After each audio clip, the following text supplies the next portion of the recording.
So Josh Hokit is restoring the heavyweight division.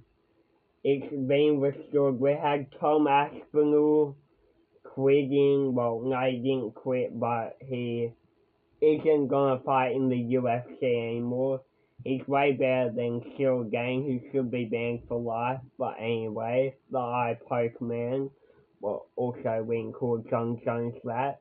But hey, Josh Hokit, he's entertaining, he's trash talking, he's using rhymes like Cheryl Sonnen, he's been doing really good. I mean, he just beat Curtis Blake in a very good fight of the year, basically.